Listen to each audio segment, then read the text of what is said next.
Hello, welcome to Honest Wargamer. I'm your host, Rob, and I'm very, very excited because we are back with the Age of Sigmar stat show, one of the most famous shows in the whole world, I would argue. And I'm joined by the wonderful and, long lost Mr. LLV. How are you, sir? I'm good. I'm back. I took a walk in the Canadian wilderness. May have taken a detour, fought some bears, dodged some moose, but I'm back. Is it that you were stood atop a mountain, pondering the essence and the science of numbers, and then trying to look into the deeper meaning of what percentages mean? That's exactly what happened. I had to take a life journey. I went to the top of a mountain. I dodged all the Canadian wilderness, and I came back. Had a big beard. Yeah, it's all gone though, and now we're back to numbers. Well, and I know the numbers now. You know the numbers. Good. All right. Well, so welcome everyone to the show. Thank you to everyone on Patreon and Twitch who helps create the website where the stats are hosted. So you can find the stats on thehonestwargamer.com. This is the stats as of the 21st of the 10th, 2019. Thank you to everyone who's watching currently live, whether it be Facebook, YouTube, but most importantly Twitch, where if you're a subscriber, I'm going to say hello to you, and I take all of the notes. For instance, I can see Tomb King Tristan here, Grumslag is here, Wargaming Dad, we are back, Brad Glover, Stats, Lee Bromley, all right. We're all very, very excited. Grumslag says you went to speak to the Moose God.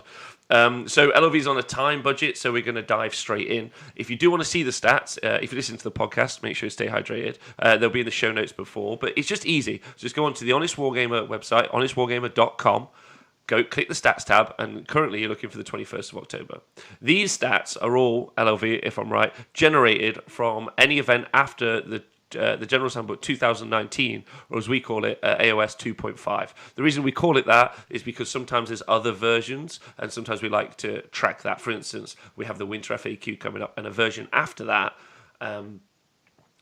will be it will be effectively a different game state in some cases. Depends how big the FAQ is, and we'll make that decision. But effectively, imagine it's like a computer game with versions. Makes sense, right?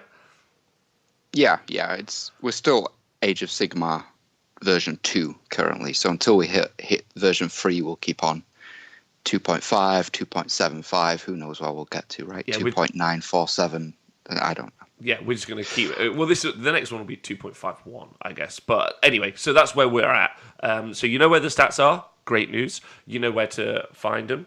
I'm happy about that. And we can start talking about them. So obviously, and also if you go on the website, you'll see the stats from the end of last year. So there's a nice table, side-by-side comparison that you can check out, which I think is exciting.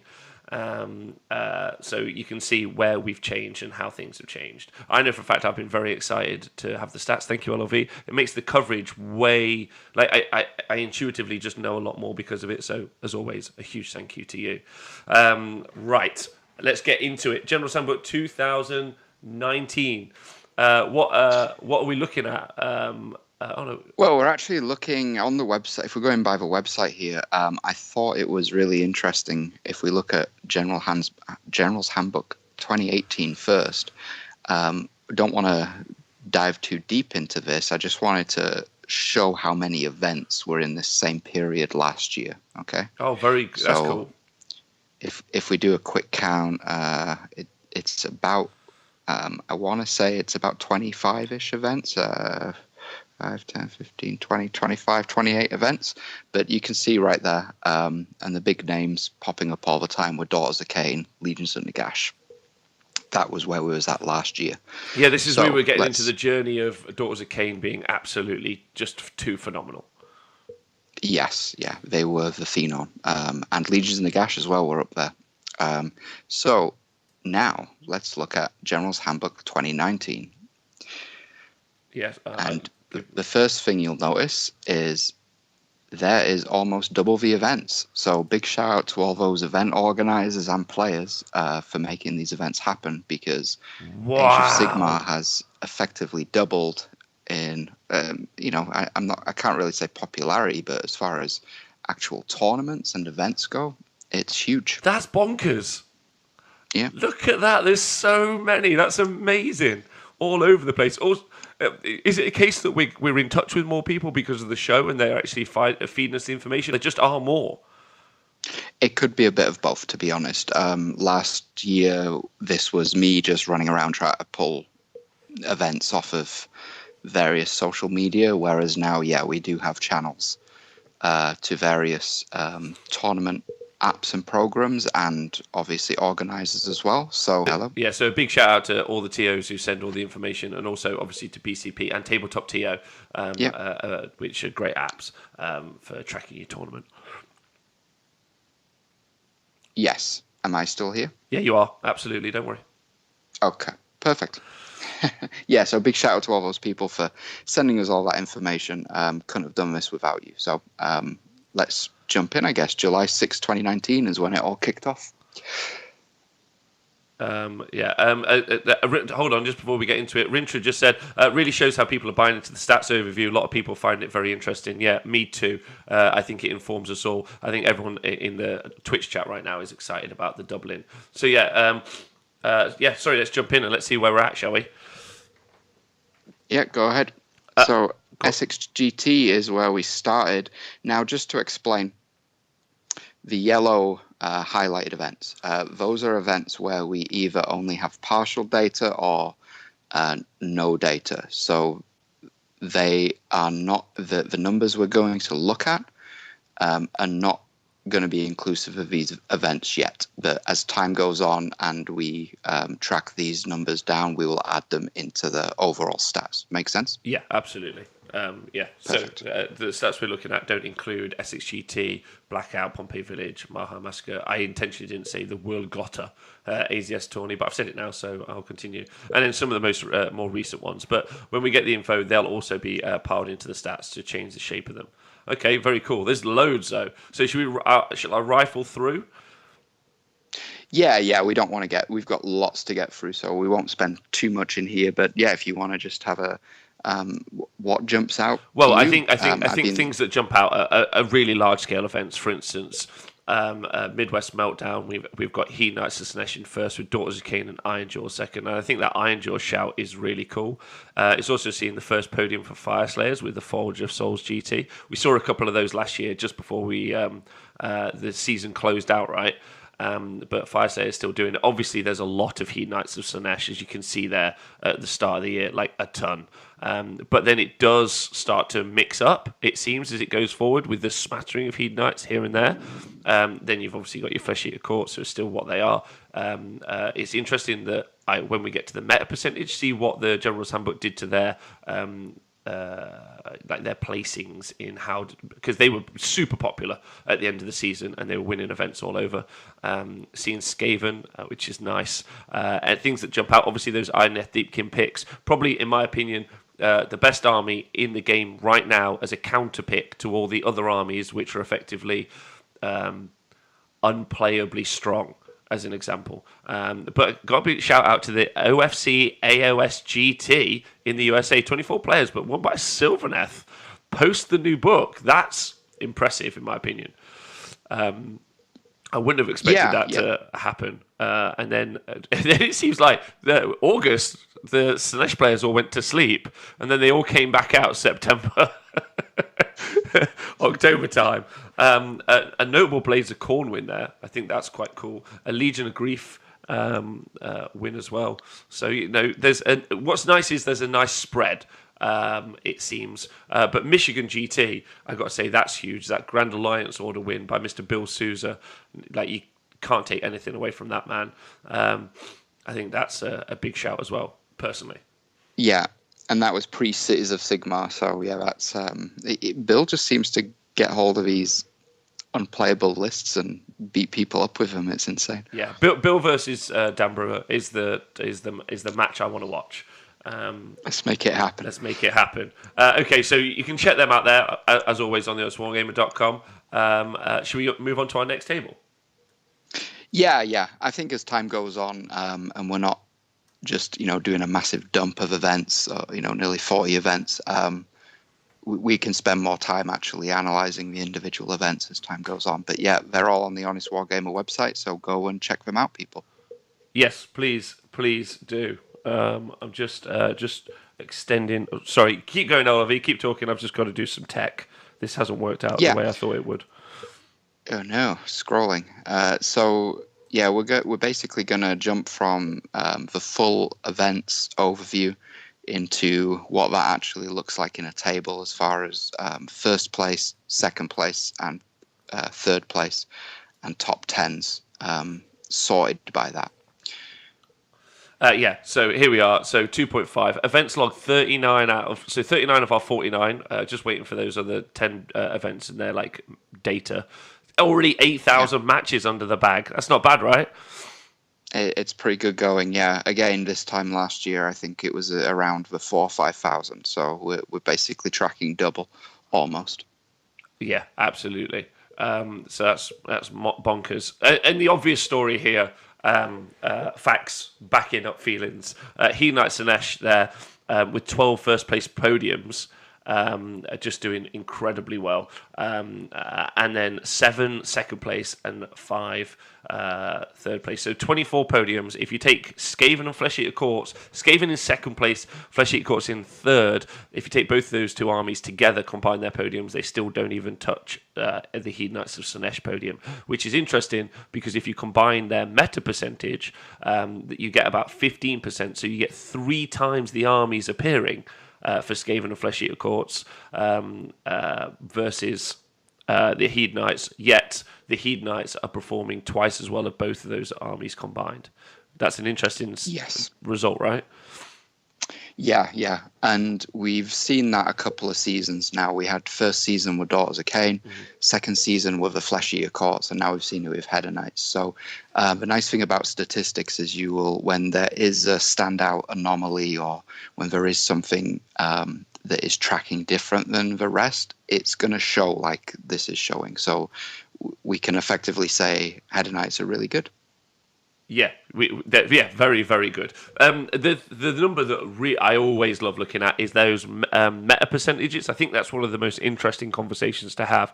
Last year, if you didn't tune into the show or watch, both Stormcast and Legions and Nagash, Stormcast Eternals, Legions and Nagash, were fighting for first place. They were both settled around that 10% mark, and Stormcast a little less popular, like because Stormcast were more around 11, but they're now down to 10.1. Yeah, we do have a whole section on meta coming up just below this one. Okay. Rob, if you want to save the meta discussion for then. Oh, yeah, sure, absolutely. Do you want to go down to the next table? Yeah, so that's just next thing we're going to look at is a nice little chart I have compiled, and that just shows you again visually Head Knights of Slanesh pretty much double everybody else there. Yeah, absolutely smashing it realistically. Double in the event finishes and doing very, very well. Now we obviously have. It doesn't matter. I won't talk about that. Yeah, doing really good. I'd like to talk about the other notable examples. Skaven and Flesh Eater Courts. Skaven doing really, really well. Flesh Eater Courts not really pipped in the way that we thought. But that Sylvaneth, look at that. They are the army of third places, it seems. They have the most third places out of all of the factions. Wow, third place Sylvaneth. That's actually genuinely very interesting. I would not have put that there. That's actually very surprising. That's better than I thought that they would be doing. It's quite interesting because they were kind of in a similar position last season for a lot of it. They always used to 4-1, if you remember. Like they never quite got that 5-0, but there was always up on the top tables 4-1 and would come away, third or fourth position, and they've done the same. So, yeah, strange. Very, very strange. Okay, let's move on to the next table. As you can see, we are in our meta percentage right here. So this is regardless of what you think of the stats and win percentages and player skill, this is the most unarguable data.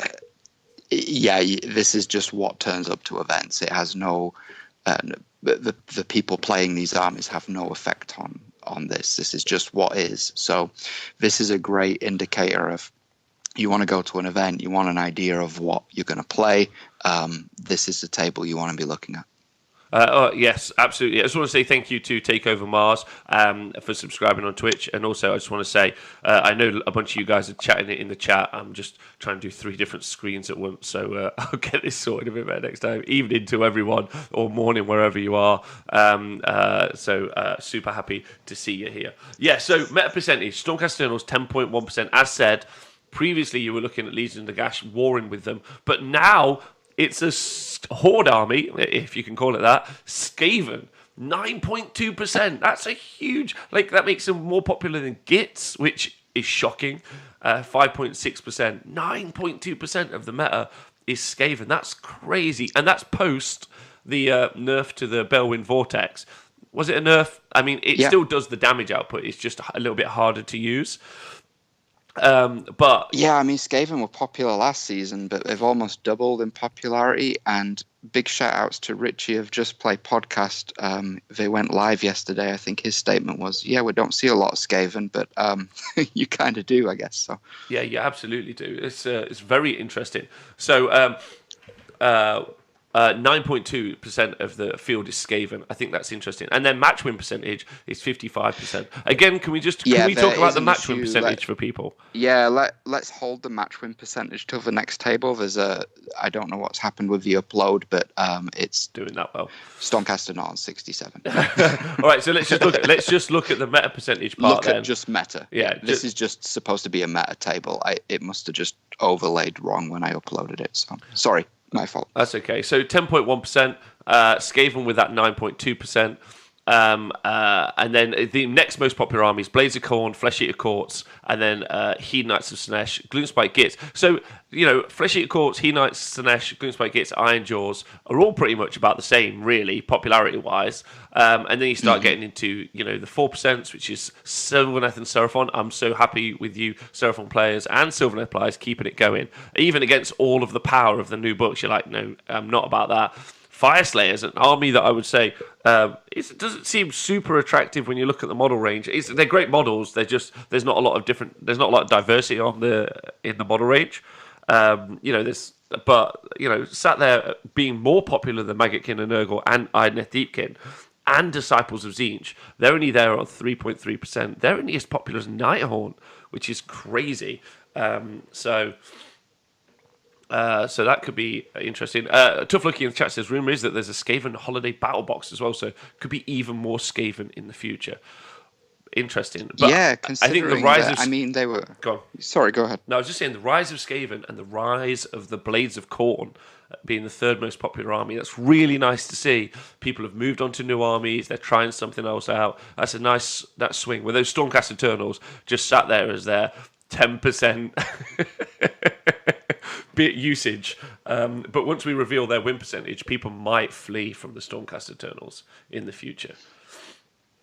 Yeah. And we got to think Stormcast and Blades of Khorne were part of the original AOS starter box. Skaven, though, has not been in a starter box, so them being so popular is really interesting. One other thing to note is last season we were grouping all of the legions and Nagash into one faction. Mm-hmm. And we still should be doing that. Yeah, well, I have broken it down. I gave into some peer pressure just so people could see. My plan going forward is to report on both. I just didn't want to get too detailed for this first show. But if we do some quick math and we grouped all the legions of Nagash back together, they're on about 6%. Wow, and last so a season 4% drop. Yeah, well, they were pushing close to 12% last season, so they have effectively halved. Death has been cut in half, essentially. I'm sure there's a smarter joke there. I'm just struggling to think what it is, but that's too early for me. So yeah. Okay. So our next table is AOS 2.0. I mean, that's big. We probably should spend some more time on that. And obviously, if you guys are watching, get into your WhatsApp groups, your Facebook chats, and have that conversation amongst yourselves. Legion of Nagash book was out, and with General's Handbook release last year and Age of Sigmar 2.0, you did see, obviously, you saw the powerhouse of just resummoning whole units. But definitely the books this year have eclipsed those mechanics to a degree. So you can see why the Death players have moved on realistically. There were also some points hikes in this General's Handbook. But I also think people just wanted a change. I think a lot of that meta percentage was down to people. A lot of that was people gaming for advantage. And so I think now you've got a bunch of people that have moved on to the other armies which have a much clearer and more distinct gaming advantage in mechanics. So it's not as easy to get free. Now you don't want one free unit back now, LOV. You want 350 point models or nothing. It's not. Yeah, basically. I mean, if speculatively, okay, some total speculation, but if you take the 6% that Legions of Nagash has dropped, and we look at Skaven and Hedonites from last season to this season, their combined upward trend is about 6%. So maybe those players that were playing Legions of Nagash are now playing Hedonites and Skaven. Wow. Maybe. How dare we say that? How dare we? But also, let's say it too. So we got a nice little pie chart in front of us here. It shows you a bunch of the different factions, and it's just a nice shape. It's just a nice picture. I'm not really too bothered by that. The numbers are fine for me, but people like pictures. They do like pictures. Nathan Prescott, players, they can't read, so this is for the destruction players. There you go. Can we change that to the destruction player pie chart? Also, it's a pie, sure. So it makes loads more sense to them. Yeah. Right, on to a very important table now, the match win percentage. This is it. Yeah, let's look at it. So, so far this season, so since the launch of General's Handbook 2019, the Hedonites of Slaanesh, who have taken up about 6% of the meta, are sat on a 67.7 win rate. Don't forget, we have 10 different events to log into those. A couple of those I know were heavy Slaanesh victories. Specifically Blackout, when we get the results for those, there wasn't a single army in Blackout that even came of Hedonites that came in the bottom third with like 3 in the top 10. So I think actually that number might go up, not down. That 67.7 win rate. If you're a Hedonites and Slaanesh player, you should be aiming for 69%, or you're not really trying. That's thematic, and that's what you should be aiming for. What do you think, LOV? 69 is, it would be good to get that match win percentage to 69%. I think Slaanesh would also like that as much as anybody else. I mean, that's just the right answer, realistically. So let's look at the other interesting thing. So we all know Hedonites are very good. So can we talk about match win percentage as we understand it as a gaming system? That's really important. If you look at other gaming systems, and if you listen to the other stat shows that me and LLV did, you'll be able to hear some of this. So I won't go break it down into too much detail. But effectively, like a really good game system, like really good super tight, should have something between 45 and 55% as a win rate. Yeah. Like in your kind of like match win percentage. That produced, like, that's what that mythical term that we all talk about as balance. Because it's Games Workshop, and let's just be kind to them. Let's go between 40 and 60%. That's still a pretty massive difference. If your army's on the 42% win rate and the other army's on the 60% win rate, that's an 18% difference, which is almost an entire match at a tournament, in a 5-game tournament. So that's really big. So anything that breaks the boundary of 60%, especially when it's very popular, like we're going to look at Legion of Night, and they're so underplayed that their stat is probably an aberration. Whereas Hedonites... Yeah, we can call... Yeah, it's a bit of it could be an anomaly, right? Anything under 1% of the meta, you can kind of look at and say, right, that may be an anomaly. But anything more than 1%, you can start, especially when it's 5.8% like Hedonites. That's a real percentage right there. That's what you would call an issue if we're looking at 40 to 60% being our range. Yeah.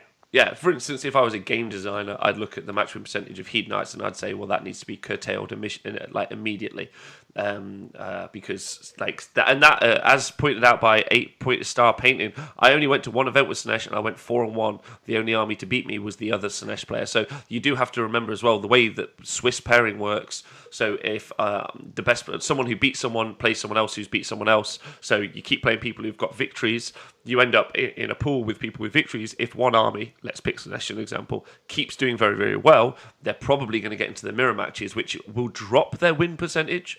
In my opinion, that should actually be even higher. I was looking at a lot of the numbers actually while inputting all this, and there's so many round 4s and even a lot of round 3s where Header Knights will play Header Knights.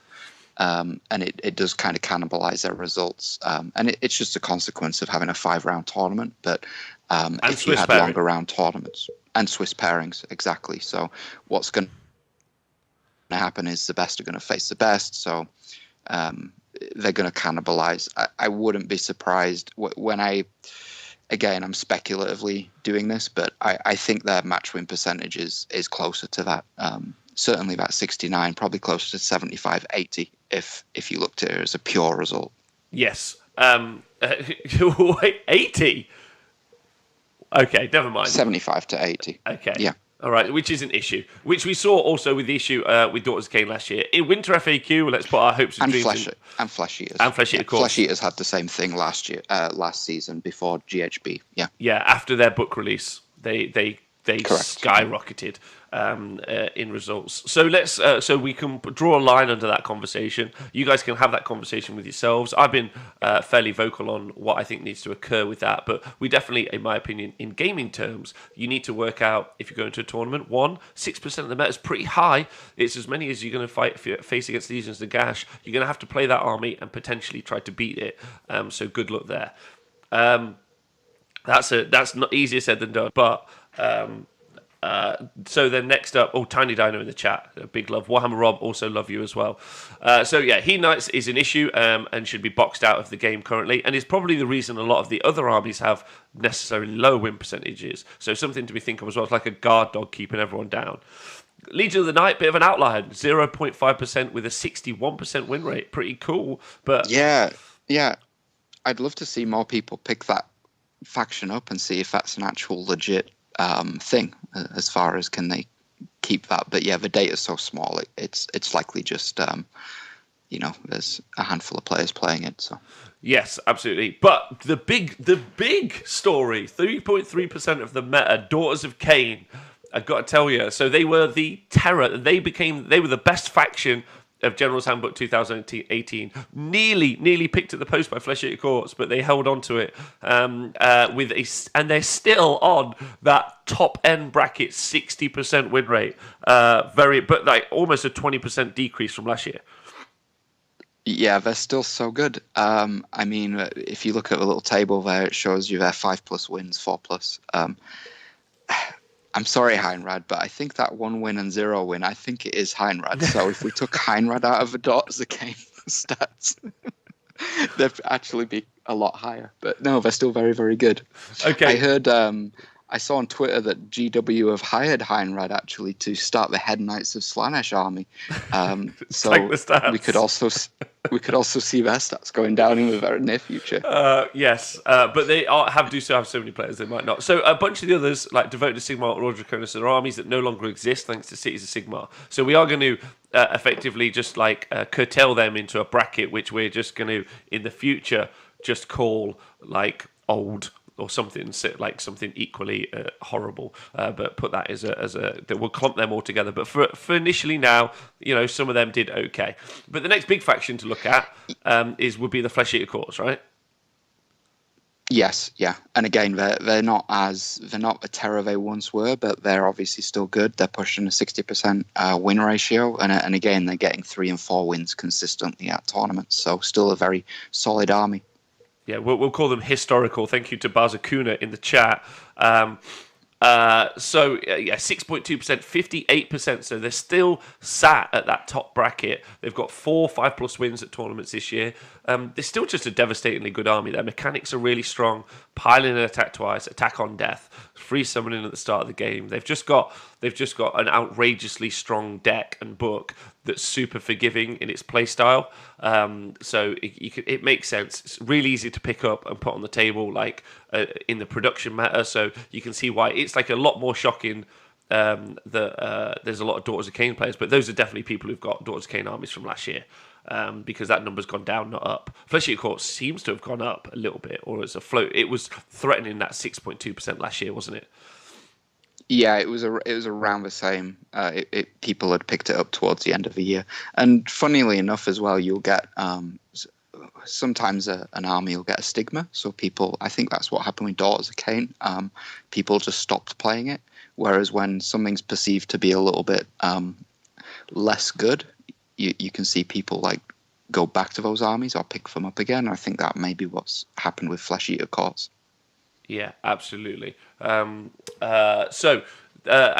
next up, Legion of Grief. Really nice to see them in there. 1.7% of the meta is pretty popular, and that's basically people taking their Nighthaunt army and just giving them better allegiance abilities. Basically, good Nighthaunt. Yeah, good Nighthaunt is what we should call it. Some people say fake Nighthaunt. Yeah, real good Nighthaunt, right? 1.7% of the meta, which is called 2 podiums or 2 5+ wins even. And then 56% win rate, nearly 57. So really at that top bracket, and obviously these are picking Skaven out, who are next. Skaven sat on their 55% win rate.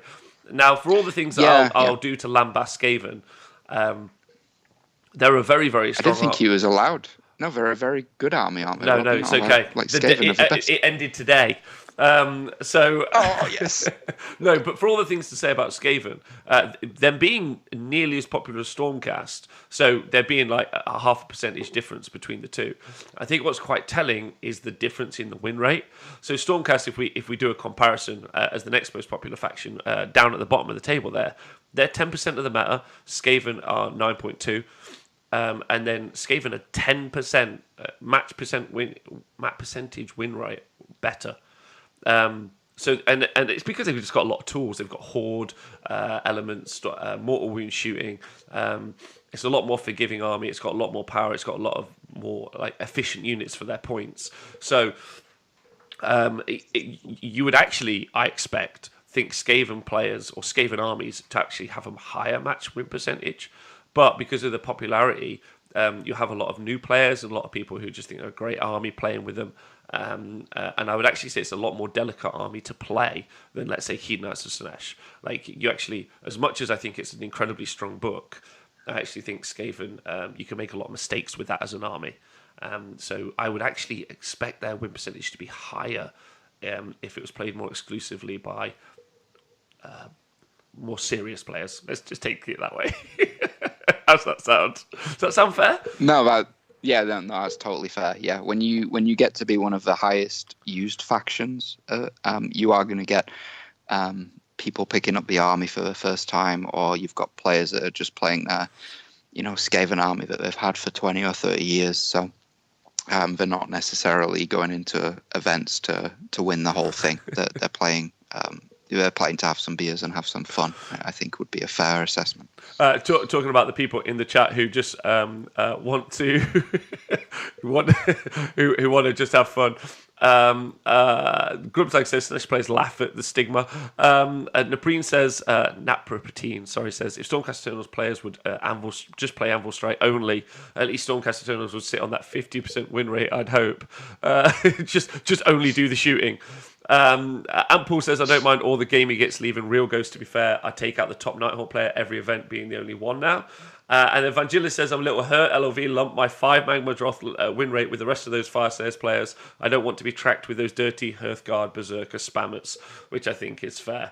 And also thank you to Chak Lagor Bloodbeard for subscribing. Big love. And then, yes, cities will have the same issue. They will. If you're listening, if you're an event organizer or a TO, the more data you can track, and LOV, if you want to contact the Honest Wargamer and fire us a message, we'll help you better track your stats and your information so that we can turn it into a better data pool this side, because we would love that, and I'm pretty certain the community would love that as well. So yeah, Cities of Sigmar as an example. Yeah. But Cities of Sigmar is no different to playing Eels or Daughters of Cain or the allegiances you find inside Skaven. It's just the city's players are going to be as precious as the Legion of Nagash players. I'm Legion of Blood. I'm completely different. I'm like, you're one ability different. Calm down.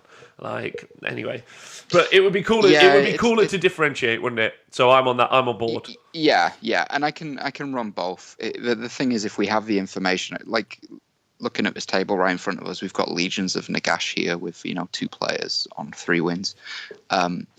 The problem is with that is I don't know if those Legions of Nagash were Legion of Blood or Legion of Sacrament. They were just reported Legions of Nagash. So that's the issue when we're reporting with these granular subfactions, is if an event just reports it as a book, we're not going to get full data. So my plan is to have essentially 2 tables.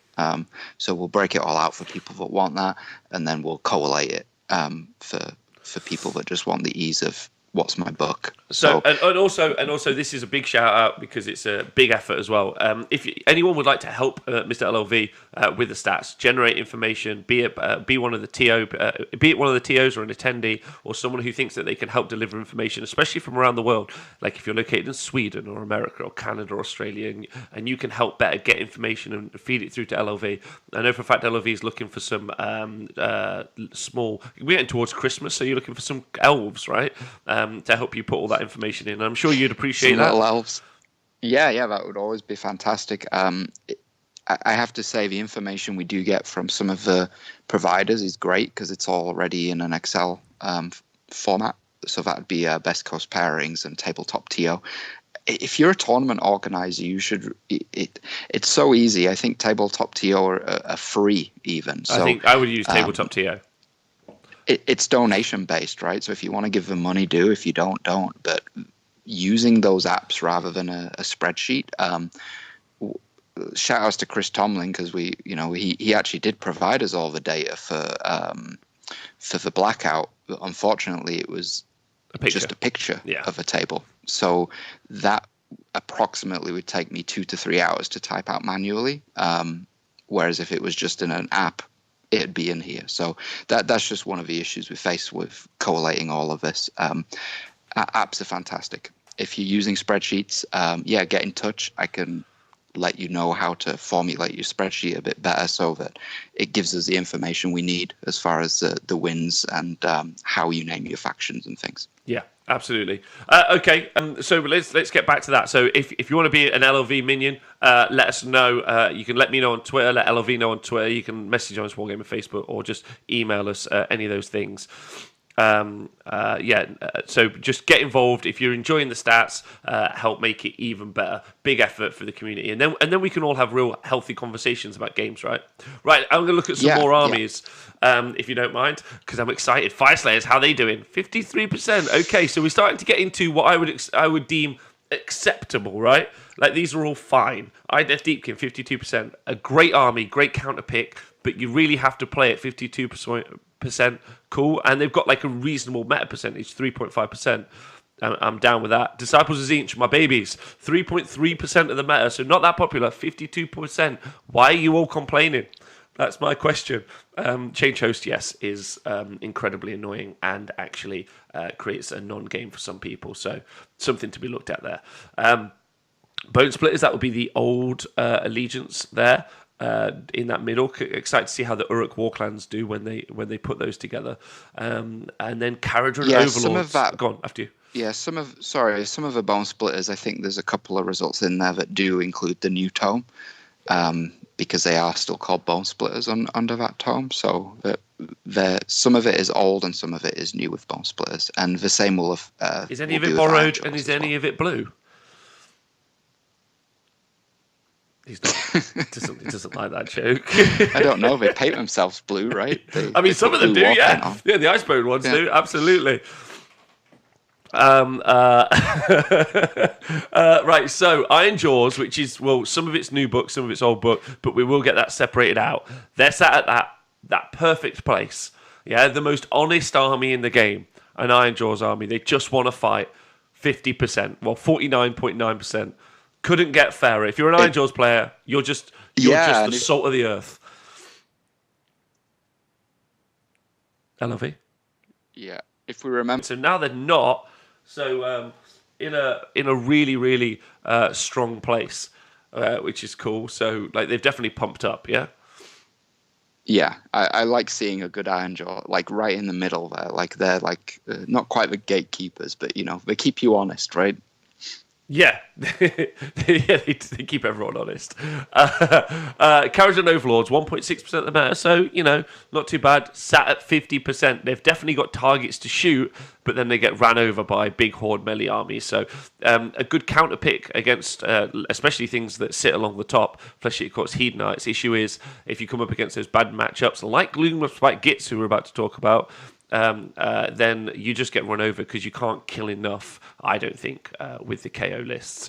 Gloomspike Gitz, 5.6% of the meta, very popular, but 46% win rate, starting to get into that tough time category. I would say that there's a lot of people who have that army for fun and enjoying themselves at events, but we have seen people post some pretty good results with those on tables. Yeah. It's one of those books where you can build so many different styles of armies, and the style of army that tends to do well is the one that people shy away from a little because it involves nearly 200 models, and it's not got all the fun trolls and squigs and things in it. Yeah. It's really really interesting. They're sat so low, but I think they have the tool sets to be higher.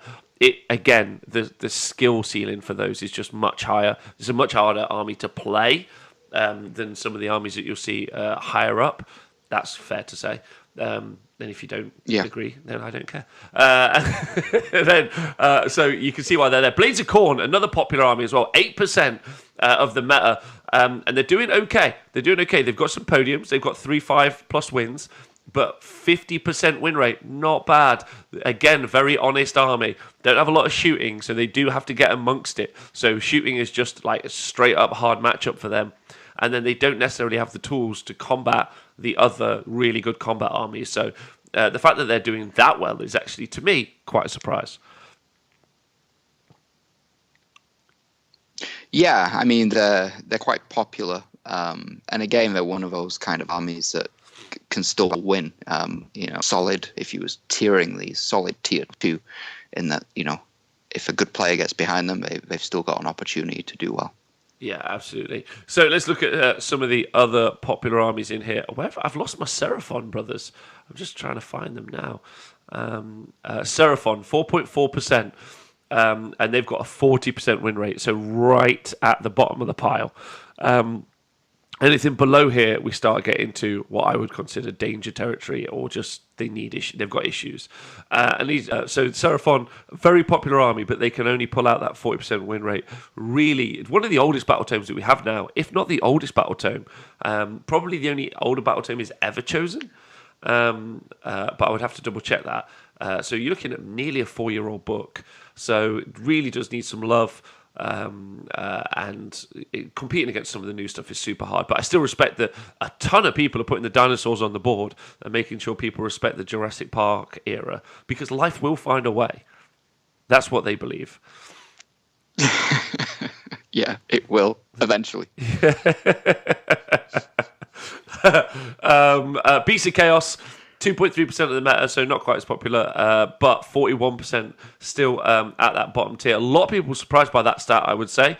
I think it's got a really cool set of tools, but a lot of the Beast of Chaos army lists that you see end up going into as a Sinesh army or a Tzeentch army or a Khorne army, or even a Nurgle army with their kind of odd, janky battalions that give them keywords into other allegiances. So I definitely think that some of the other army percentages are in there. That Beast of Chaos, that's the one I'd like to see spread out, LOV. Those Beast of Chaos lists that are Beast of Chaos, but now they're in a Khorne army. I genuinely think that that's quite interesting. Impossible to track. That would Don't be, worry about but it. That is one of those impossibles. Yeah. That to me is more, unfortunately, means more than the Legion's arm split, but anyway, because it's functionally very different. Then Maggotkin and Nurgle, 41% win rate. But still popular, up there with Nighthorn, 43% win rate. So not doing too bad, really. Yeah, they're the attrition factions, and I think what Age of Sigmar has become, I think you touched on this on a show recently, is it used to be about those attrition factions, about putting bodies on objectives and just, weathering the storm. Now the damage output is just so insane that attrition is kind of, it's not impossible, but it's very, very difficult. You just get obliterated sometimes. Yeah, I want to say a big shout out to Mackie Mac. All hail the bloat toad. I couldn't agree with that as well anymore. Someone else in the chat saying safe to assume that new factions released going forward are going to be reliably 15 to 20% above average. So going to be interesting to see. We've got 2 new tomes really to integrate in both the cities in the Uruk War clans. Don't forget, this gives us a good starting point for the conversation that we're going to have for the rest of the year. Because there's loads happening, obviously, and we've got 2 new tomes just come out, 2 new tomes coming. So there's loads, and the winter FAQ on the way. So we've got a very interesting season ahead of us that I'm looking forward to. Sylvaneth, 43% win rate. I would expect that personally. But the Kings of third place, 17 third places. What is that? That is just... Yeah, I'm not sure. They like getting third place. How are my Chaos Dwarves doing? 0.6%. 1-5-0. Jake Lecure. No. One podium. 1-5-0. Who went 5-0? Was that Gabe? I think it was a 4-on-1. Oh, that was Jake then. 5-0. Oh no, it was a 5-0. Yeah, it's right in there. It was. I can tell you which event if you bear with me 1 second. It was. Well, so we don't have an update. There's actually another 4-on-1 to go in there as well by Jake Lecure. 5-0 was, I think, Gabe the Runax, but we'll double check. But 40% win rate, they suck. So let's get into the who really sucks. Slaves to Darkness have got a 10% win rate. That's just. I can't even tell you, like, statistically, if Slaves to Darkness go on a table against Hedonites of Slaanesh,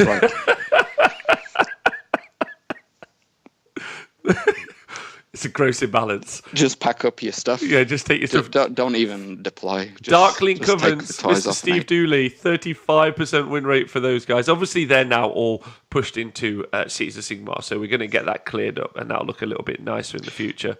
Yeah, we wanted to give a final shout out to all these armies that are going to be retired, but yeah, we'll push these all into historicals for meta purposes. Yeah, the Warhammer historicals. Yeah. Percentages, and it's nice to see that they're getting cleaned up as well in some cases. So overall, I don't think there's anything else. So one thing to talk about, I think this is important: 2 different stats, Gutbusters and Beastcore Raiders. If you put those together, they got 2.1% of the meta. Beastcore Raiders at 1.4%, Gutbusters 0.7%. Gutbusters have got 32% win rate, and Beastcore Raiders have got a 37% win rate. So, big questions. Where are we going to see those sit in a few weeks' time? Come back to that conversation in the future. Very, very excited to see what effect they have on the game. They're a big pool of depravity. That could be an issue, but... Yeah, while Slaanesh is around, it's going to be an issue for any multi-wound armies like that, unless they have a mechanic that negates it, maybe. Mm-hmm. Who knows? The other thing is we're going to have what are they called? The Ossifactory Bony Boys coming onto the scene. Bone Daddies. Bone Daddies. The Bone Daddies. Yeah. They're on the way, so also interested to see where their stats start to put into in the next. Again, there's the production meta issue. So while the Ocean Bone Reapers are on pre-order this weekend and out the weekend after, excluding Games Workshop employees taking them to tournaments who've already had them in advance, it's unlikely. There's some shade, FYI, from the stats center. Excluding do we include those stats? Do we include them? That's great. Is that a fair? Is that a fair stat when someone has an army? Stat, but eventually we won't have to worry about that. We'll just ban them.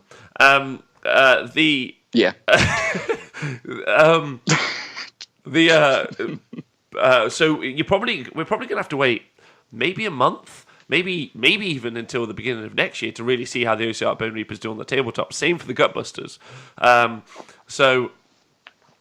We've got some real serious consideration there before Possibly. Yeah, absolutely. Anyway, I have a counter to that.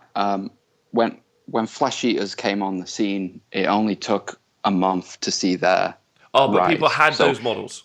Like, people had oh, I those guess, models. There was a yeah. start collecting box. Like, that wasn't it. This isn't the same because it's a new model release.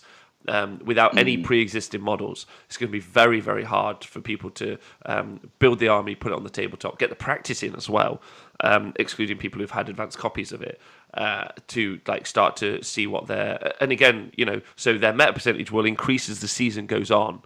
And how often we see the army, but their impact won't be felt until later on in the year. Right. Loads to learn there. But Gutbusters will just hit the table running. People have those armies already. There's no new models apart from one inside of a box. So those armies are just going to go straight into the stats. So it's an interesting side by side would be comparing those two over like a X week period. LOV, I know you have to go, so I just want to say a big thank you for doing all this work. You've been wonderful, and again, a big shout out to anyone in the world who wants to help LOV put those together, and for all the TOs and apps that have helped you. It's been wonderful. Yeah, big thank you to all. Couldn't have done it without you. I think we're looking for. It'd be good to link some of this up with army lists going forward, especially like for top 3 or top 5 army lists. So that'll be one thing I'll be reaching out to people for if we can get the actual army lists provided of some of these podium places. We can get them on the Honest Wargamer website, and then people can actually see what particular. We know what factions are doing well and what the movers and shakers are, but we can see actual lists and units, which would be great. Yeah, we're putting that together in the future. Massive love to you, LV. Great work. Big shout out to everyone watching live on Twitch right now, or Facebook, or YouTube, or if you listen to the podcast. As always, thank you to everyone on Patreon who supports the Honest Wargamer. You obviously help pay for the website, all the other stuff that we have to do in order to make things like this happen. So huge love to you guys. Huge love to everyone on Twitch who subscribes as well. We're going to be posting these all over the socials, so put those together in a kind of leave a bunch of comments. I'm going to be looking for comments because in the future LV is only going to be returning once a month to do those stats. What I'm going to do is do you a weekly update along with lists and stuff, so expect a kind of a different format, but the stats will be available and updated every week, which is fun, right? Yeah, I'll get these tables. They'll be available on the Honest Wargamer website every week. They'll be updated. Just my non-AOS life means that I won't have the availability every morning, but we'll try to do like a wrap up every month, and in between you'll get some hot takes from Rob. Yeah, you'll be getting hot takes from me. Rob's hot takes are already pretty famous around the world. Right, so I just want to say thank you. Slanish. Yeah, I want all of you to get involved, share it around. Like, there's a lot of misinformation when it comes to armies and how they perform. Now, there's loads of opinions about what these numbers mean, but the numbers can't be changed. The numbers are facts. So use these numbers to have conversations. Be respectful to each other always. I know I'm not trying to teach you what to do, but I think everyone can be really emotionally invested in their army. So definitely approach these conversations looking for like a positive result out of the conversations. Love each other. Have a great time in the community. Big love. Make sure you kill all the keepers' secrets you can, even if they're trying to kill themselves. Have a great day. LLV, thank you. And we'll see you all soon. Thank you. Goodbye.